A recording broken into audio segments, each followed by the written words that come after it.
In this episode, we will be taking a deep look into what may perhaps be the most promising young duo in the NBA right now, the 1-2 punch of the Boston Celtics star Jayson Tatum and Jaylen Brown. It's been a while since we have witnessed a duo such as Jaylen and Jayson in the NBA. When we take a look into the past all-time great duos, the list is dominated by a combo of a wing player and a post player. Kobe and Shaq, Magic and Kareem, Stockton and Malone, and not to mention Bird and McHale. In contrast, there are only a few all-time great guard-forward combos. We have the OG Isaiah Thomas and Joe Dumars, Celtic greats Bill Sharman and Bob Cousy, LeBron and D. Wade, and of course, Mike and Scottie. I believe we are witnessing before our eyes another all-time great duo that can perhaps join the list above and take their place as the elites of the game. Let's take a look back at their history. Joining the Boston Celtics, first we have Jaylen Brown, taken with the third pick in the 2016 draft. Coming into the league, he was compared to Jimmy Butler, an athletic slasher that bullies his way to the rim with an NBA-ready body. He lacked a consistent jumper and overall polish, but more than made up for it with his high ceiling and high energy. When you are drafted top 3, there's an expectation to come out of the gate swinging and fill up the stat sheets right away to prove that the high pick was worth it. For Jaylen though, this was not the case. See, he was drafted to a playoff team where it was difficult to get started minutes right away. A blessing in disguise for a young Jaylen, as he needed the season to really come into his own in the league. In the following draft, Boston managed to secure another top pick, a third pick nonetheless. There's an interesting story behind that particular draft. Look, coming into the draft, the Celtics held the first overall pick. The consensus was that they would draft Markelle Fultz since he was the unanimous pick to go first. But just prior to the draft, in a very unusual move, Celtics GM Danny Ainge traded down to obtain the third pick, which the 76ers held at that time. In the history of the NBA, the first overall pick has been traded only 5 times prior to this.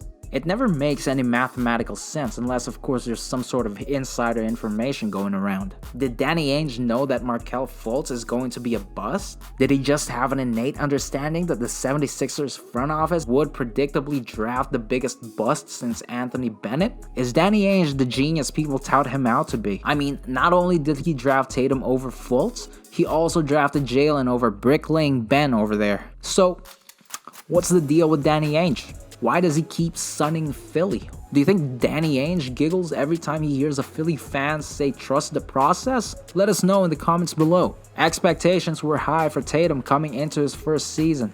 Gifted with a 6'8" frame, he was heralded as the best isolation scorer of the draft. He had to contribute and fill the score sheets right away, not crumbling under pressure. The young Duke forward did exactly that. Kicking off the season in spectacular fashion, putting up a double-double in his career game with 14 points and 10 rebounds, he would continue scoring in double figures, finishing his debut season averaging 14 points. In hindsight, looking back, the Celtics struggled by getting Brown and Tatum back-to-back. It is a feeling only back-to-back grand prize lottery winners know.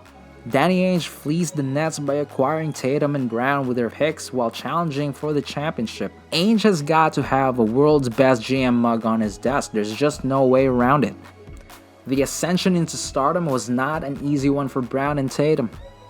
Due to injuries to Kyrie Irving and Gordon Hayward, it meant that the young duo had to grow up fast. All eyes were on them. The stage was set. It is now their team. Although they ended their playoff journey and fell to the Cavs in 6 games, we learned a lot from the young duo. They are the present and future of the Celtics, the cornerstone to the franchise. Now following this, fans and critics alike are drawing up comparisons between Brown and Tatum. Surely only one of them can be the face of the franchise. It doesn't help that their career progression is following the same trajectory. Here at Hoop Central, we have our opinions about who's the better player of the two. As a disclaimer for all you guys, we are rooting for both of them to reach their full potential. So in order to settle on a happy medium, we're just gonna come out and make the statement that Marcus Smart is the heart and soul of this Celtics team, and he deserves to shoot at least 5 wild shots per game. Now back to Brown and Tatum. Looking at their stats for the 2020 and 2021 seasons so far, it's been shoulder to shoulder between Brown and Tatum. Both are averaging around 26 points shooting. Tatum being the better 3-point shooter with a 44 3-point make percentage, while Brown has the upper hand in over effective field goal percentage at 59% compared to Tatum's 55%. Effective field goal percentage is a stat that adjusts field goal percentage to account for the fact that 3-point field goals count for 3 points while field goals only count for 2 points. The goal of this statistic is to show what field goal percentage a 2-point shooter would have to shoot at to match the output of a player who also shoots 3-pointers. On to non-scoring stats, Tatum takes a slight edge in the rebounding department, averaging 1 more board per game. Assist-wise, both are averaging the exact same at 3.8 per game. In the defensive end, it's a back-and-forth battle again, with Brown averaging more steals while Tatum takes the lead in blocks per game. Hear me now, Jayson Tatum has a more visually appealing game for the viewers at home. What I mean is that the way he breaks down his defenders in isolation situations with a plethora of size-up moves is what fans see and automatically think makes for a better player. Not to mention, Tatum already has an all-star appearance under his belt. I'm not downplaying the scoring prowess of Tatum. Whenever he would put on that purple wristband, you can pretty much guarantee a 30-point game. But for what it's worth, we have to put emphasis on the importance of defense. In this area, Brown has the lead over Tatum. It's good to put up big numbers, but the question is, can you lock down the opposition star players while getting your own buckets? The phrase defense wins championships still rings true today. Tatum is a formidable defender in his own right with size and agility. He is great at intercepting passes and challenging shots, and he seems more vocal on both ends. Tatum's defense is not to be downplayed, he is up there. But arguably, Brown just has that defensive instinct over Tatum. He has that hounding look on him when he defends. There's a reason why Pascal Siakam isn't talked about as much anymore. Pascal is a great player and people criticize him for the wrong reasons. To give credit where credit is due, Pascal was missing because Jaylen shut him down. Jaylen locked him up. As great a player as Siakam is, when you put Jaylen Brown in front of him, it's a wrap. During the playoffs, Jaylen would defend the likes of Al Horford and Bam Adebayo, while at times being assigned to chase around the Duncan Robinsons and the Tyler Heroes. From this broad range of responsibilities, you can only expect Jaylen's already elite level defense to get even better. The Hoop Central team in consensus has Jaylen Brown as the best player on the Boston Celtics so far this season.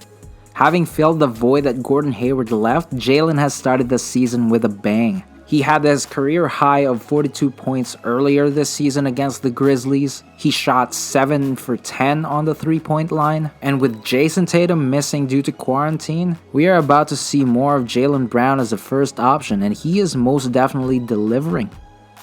The knock on Jaylen Brown is that he seems to care more about social and political topics rather than focus on his game. People say that he spends more time lecturing at MIT rather than focusing on this game, but if you look at the numbers, that could not be further from the truth. Like, I don't know when, but the moment that flat top of his migrated south, we've seen a more aggressive player in Jaylen Brown, and he's just getting better. Imagine if racism ended tomorrow and now Jaylen has all the time in the world to focus on his game. Imagine how good he will become. Brown and Tatum complement each other so well it felt almost criminal picking one over the other. This is an all-time great duo we are witnessing before our eyes. It's even more exciting to know that this season is the season they prove it to the world. Put it down for both to be all-stars this season. As usual, let us know what you guys think. Unless you think Celtics should trade Brown or Tatum like what a lot of people were saying during the scramble for James Harden, keep those thoughts to yourself. Hopefully that reverse psychology works. We want engagement. Put it down in the comments. We want you to like the video. We want you to subscribe. What do you think of the 76ers slander? Should we take it easy? Should we curb our biases? Should we apologize to Philly fans for having a sorry franchise? Let us know what you guys think. Until then...